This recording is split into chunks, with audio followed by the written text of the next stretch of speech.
بسم الله الرحمن الرحيم، والصلاة والسلام على خير المرسلين. هعرفك في الفيديو ده ازاي معايا تاكلي المحشي براحتك ايا تكوني. هتعملي بتنجان، هتعملي فلفل، هتعملي كرنب، هتعملي ورق عنب، مش هتتخاني معايا فيه. وحاجة كده هو موجودة برضه عندنا في مصر، وفي نفس الوقت الحبة الكاملة. يلا بينا على الفيديو بتاعنا وابتدي كده. اول حاجه حطيت البصله على الزيت من غير ما اقلبها خالص ولا احمرها ولا اي حاجه، ونزلت عليها بالطماطم.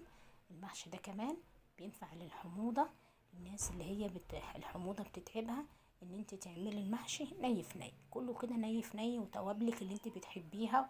حطي كله على بعضيه كده وسيبيه يتشرب من بعضيه. خلي البصله تشرب الميه بتاعت الطماطم، والطماطم تشرب من البصل لحد ما يخلصوا الميه اللي فيها، زي ما انت شايفاهم كده.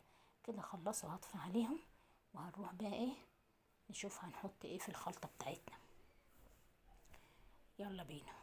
خلصت كده اهوت، والتوابل بتاعي كده معايا، وهبتدي بقى احطها على الخضرة بتاعتي اللي انا مقطعاها.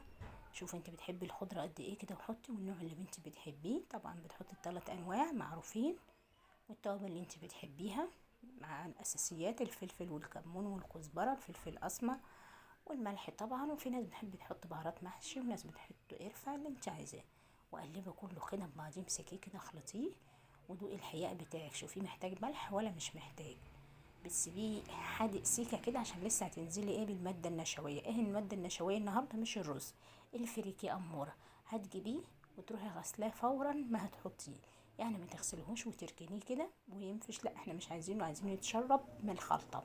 يا دوب تغسليه وتروحي جايباه كده بعد ما تصفيه، تروحي حاطاه على الخلطة بتاعتك على طول.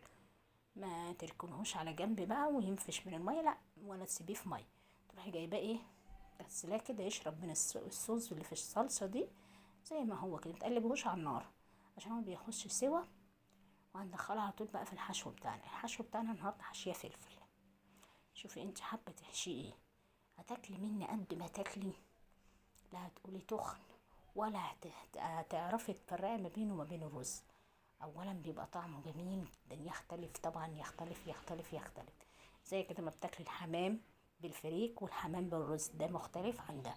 نفس الحكايه برضه، هتحس ان انت بتاكلي حاجه جديده، حاجه طعمها حلو، وفي نفس الوقت ما تخنكيش، وما تحسيش كده في الصيف بقى بانتفاخ كده في المعده، بسبب ان المحشي ده ايه، معمول ني في ني.